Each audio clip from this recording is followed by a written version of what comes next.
Welcome to the Free Idea Podcast. Today I bring you a book review. This one is Atomic Habits.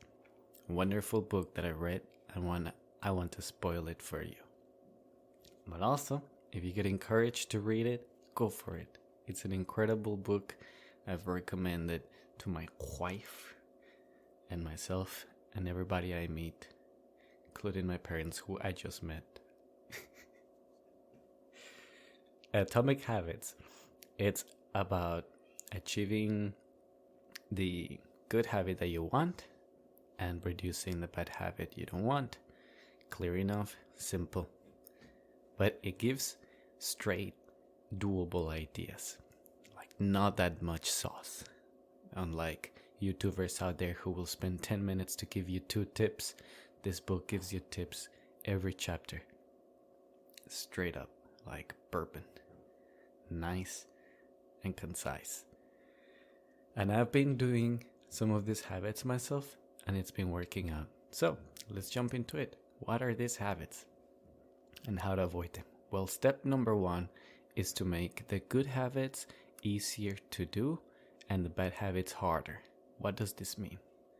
In practical practice, it means that if you want to go to the gym early in the morning, what you should do last night is get your running shoes, put them on the door, get your running shorts or gym clothes next to those shoes, get your keys, get your water bottle, your backpack, anything you need, and put it right at your exit door. Everything just to make it easier so that when you wake up and you look at that door, you also look at all your stuff and you can just put it on right there at that moment and exit. So you make it a lot easier to do it and harder for you to be like, oh, I want to do it, but there's like a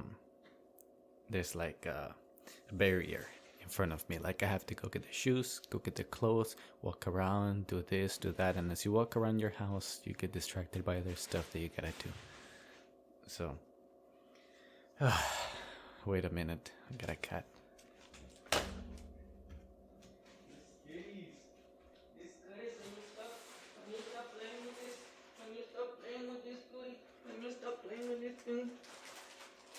Thank you.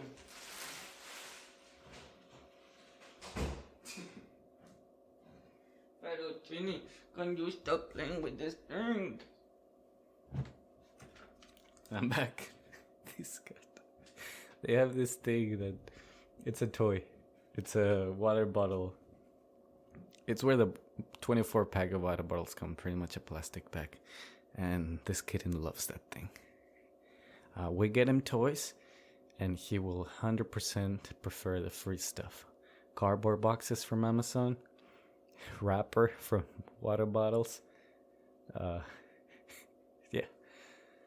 So, and to curb the bad habits, you need to make them harder. So let's say you like using your phone in the morning. Okay, so tip is leave your phone out of the room. You've heard this one before? Cool. Another one. You like to play games. Okay, well, delete them or disconnect your Xbox, PlayStation, put it in some other room. And every time you can't do this. Oh, I can't record.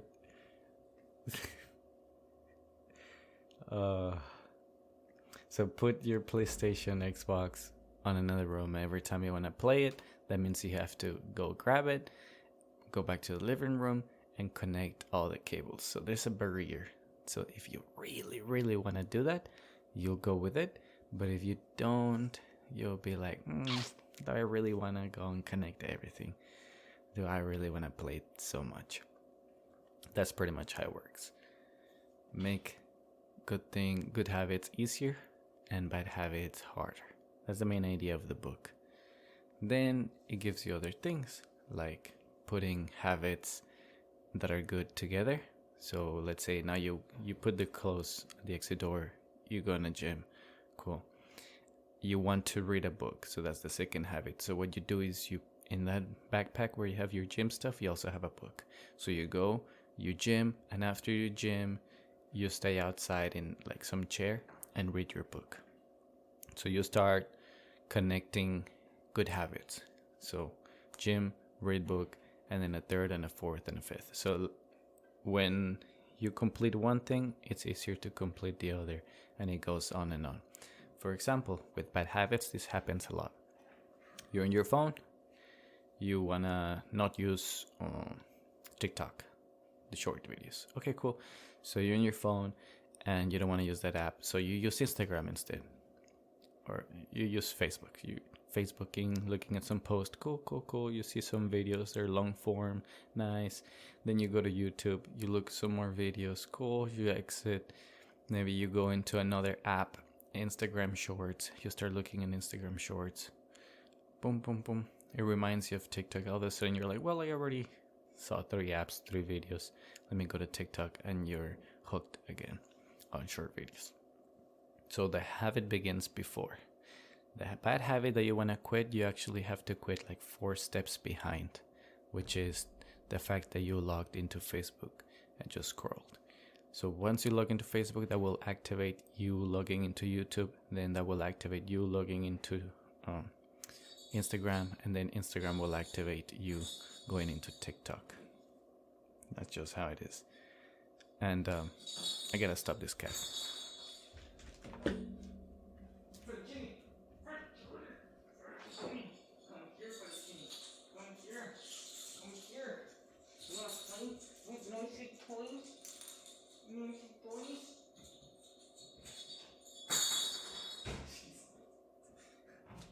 Why do I give cats noisy toys?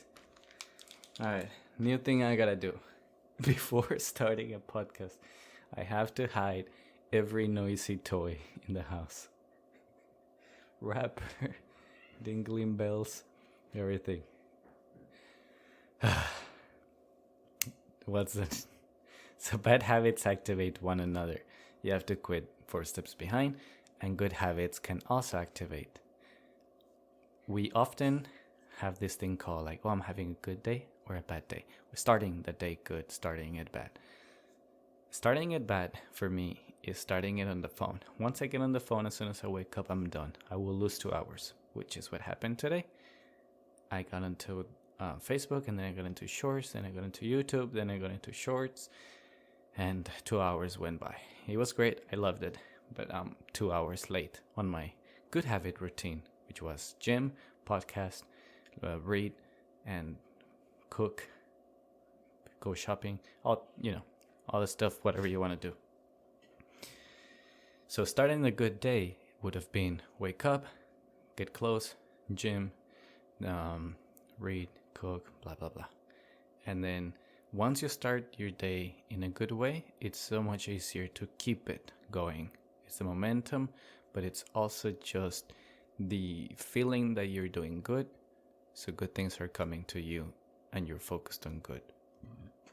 Because when I started the day bad, I'm like, well, I already lost 2 hours. So what it is if I lost another one? What would it matter if I lose 5 more minutes, 3 more minutes, watching this, watching that? So there's that. Started good. The book, let's see what else does the book have. I have here AI, GPT, to give me 7 points of the book. And I can sort of look at it and remember what's going on. So yeah, we already talked about environmental design. That's when you make everything easier. And the bad habits harder. Habit stacking, which is when you connect good habits after another. The 4 laws of behavior. Oh yeah, he always talks about make it obvious, attractive, easy, and satisfying.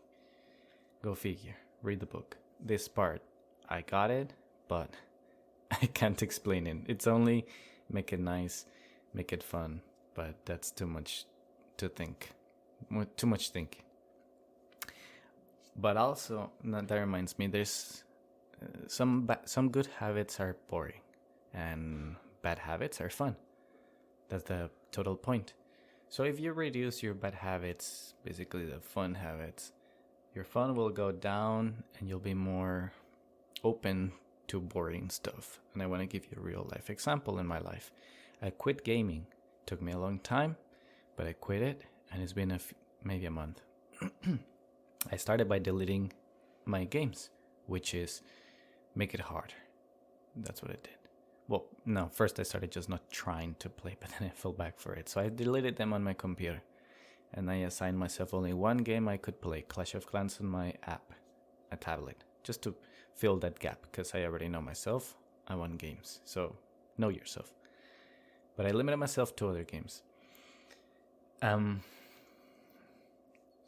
Also because Clash of Clans takes days to play it. You make it doesn't matter. Details. So, once I stopped the games, I had no way to have fun. So then YouTube and all this other stuff came into my life, and I have to also stop that. Okay, so I stopped that. Now I have no more fun. No games, no videos, no movies. What is there to do that is fun? Well, my brain was craving something to do, and I have to change it for something else. So I did gym, and gym was very boring. Very. But the less I played games and the less I watched shorts, videos, the less happiness I felt, the more keen to happiness I was. The more something boring would seem fun. All of a sudden, I could play a flash game on a computer and I was have a lot of fun. I could play Tetris and have fun. As much fun as I had playing Call of Duty. So that's the example. So when I started going to the gym, I started having more fun. Before, I would always quit. I would do 20 minutes and then I would get absolutely bored out of my mind. So I would leave. I wasn't even sweating. I was just bored. Or even if I was sweating, then I did 30 minutes, but I was still bored, so I left. I never ever left the gym because I was tired. So then I quit all this stuff, and then I could push it to 40 minutes, then to an hour, and the latest I've done is 2 hours of gym. The crazy thing that I didn't think was gonna happen is that I started having fun with the gym. It's just the fact that I was listening to music. It's like something fresh for my brain, finally something going on, and then just going up in weight. If I'm doing squats and I'm adding, it feels like a video game where I'm leveling up, and then I achieve a weight that I've never done before, and it feels like more than leveling up. It looks like a new skill unlocked, new job or whatever. New something in the game. Like something that will change the entire game dynamic from then on. New troop, new castle, new map, just by unlocking new strength. It felt amazing. And that is making things obvious, attractive, easy, satisfying, and the opposite. If you want to stop doing a habit, you make it unattractive, you make it hard, you make it unsatisfying. Kind of my point here was that by reducing the things that were bad but fun, I made the boring things but good fun again. And I recommend it to you. Now this means something else for all of us. For me, it was games. I mean, it's not a bad thing as doing crack cocaine would be, but it's a habit that would take hours out of my day, hours which I want to use to do something more productive, which I think it's productive. So that's me. You would want to quit something else. Yeah, it doesn't have to necessarily be evil, but it has to be, it could be something that hurts you in becoming the best version of yourself. This is a tip that I would like to share with you, and I've shared before. It's not the book, but it's if a portal opens and the best version comes out of it, the best version of yourself, how would he or she look like? I've done this exercise. I've done it with my wife, and we both had our own versions of our best and it's an excellent motivator. Never, well, always compare yourself to who you were yesterday so you can improve on it, be better tomorrow. Always compare yourself to yourself. Never compare yourself to others. They say that's the thief of happiness. So I leave you with that. Let's see what else this book has. Focus on the process over goals. I love this part of the book. It tells me that it gives you this clear example. If you have the goal to be a strong man and you have a process, your process is you wake up, you go to the gym, you come back, you drink protein, you drink casein, you get all these cool things. You do stretching, and you do some hot baths, cold balls, whatever. Cold baths. I think I said balls. You may get cold balls if you go take a cold bath. So you do that, and that's your habit, your process. But your goal is to be a strong man. Great. So here's the thing. Now, what if, this is the exercise, we take off the process and we just leave you with the goal. The goal is I want to be a strong man. That's it. Are you going to become a strong man? Perhaps, but you're going to have to come up with another process. Now, let's say if you take out the goal and leave the process alone. So now you don't have the goal to be the strong man, but you still have the process. You still wake up, you still gym, drink your proteins, do your exercise, stretchings, to take the baths. Are you going to become strong? The answer is yes.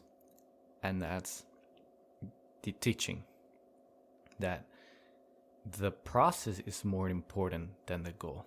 For example, if you're not motivated and all you have is a goal, are you going to work on it? Most likely not. But if you're not motivated, you're sad, depressed, you're dying, but you follow the process, are you going to achieve it? Yes. Even if you follow like a third of that process, like 10% of your energy, you do the process. You go to the gym, 2 minutes. You drink a little bit of protein, a little bit of stretch. You count your walk as a stretch. And you count your normal shower as a cold or hot shower. Are you still going to achieve becoming stronger? Yes. Maybe 2% more. Way less than you expected, but you will. And so focused on your process rather than the goal. That's more important.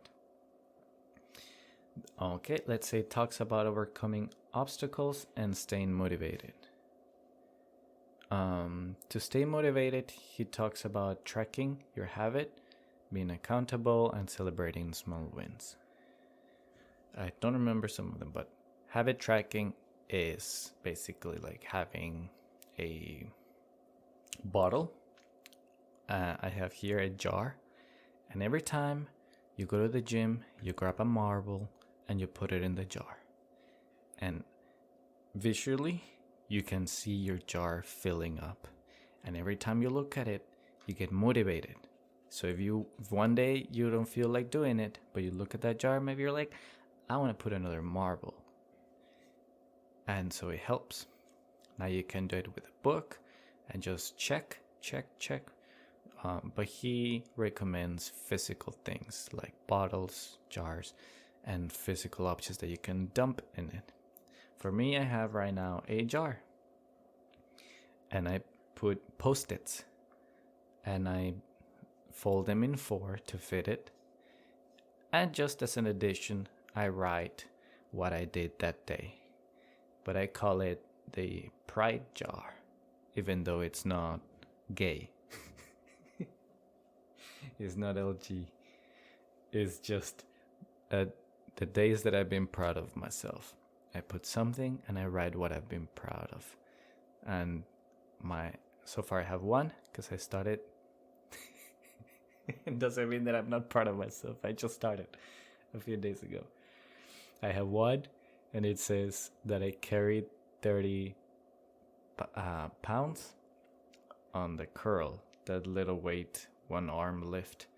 I've never been able to do that ever in my entire life. The strongest I have ever been in high school was 25. I've never been able to do 30. And a few days ago I did 30, not only one, but 5 times. And then I carried a 35 and I did that 3 times. Wow, that was an incredible goal. From never having to do 30 to the same day doing 30 and 35. Great. And so that's my habit tracking. Celebrating small wins. Don't have much to say. I think it's self-explanatory. Accountability is like making a contract with yourself, with a friend, telling everybody what you're gonna do so that if you don't do it, they can hold you accountable and remind you what a piece of shit you are. But in my experience, that doesn't work for me. Because I treat myself shittier than somebody else will treat me. So habit tracking is enough to keep me on track. If I don't fill up the jar, that's also my accountability. And putting a note in it is also how I celebrate. So that covers it for me. Let's see. Habit as identity. Habits shapes our identity by consistently aligning our behaviors with the identity we aspire to have. We can cultivate lasting change and become the best version of ourselves. Good. Self-explanatory.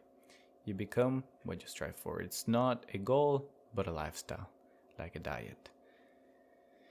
If your goal is just to carry 30 and I achieved it, I will stop going to the gym. I will stop waking up early, stretching, drinking my protein. And then what's going to happen? Then I'm going to lose strength. And with the months and years, I won't be able to carry 30 anymore. So, don't see your habits as a goal, but instead a lifestyle, an identity, a process. And that is the book review of Atomic Hearts. I would like to add a bonus. This same author, Malcolm Gladwell, has other books, which I've read or listened to, audiobooks. Is The Tipping Point. I love it. It's very nice. I learned one thing that I want to share with you in this bonus. That is that there's always a point when things change radically. You do small steps every day and nothing changes, or it changes very little. And then on the 103rd day, something incredible happens. Knows what happened, what changed, but all of a sudden your progress went up into the sky. The example is water freezing. In Celsius, water freezes at 0. And it can boil at, I think, 100. So it's 40 Celsius. Nothing happens. 39, 38, 37.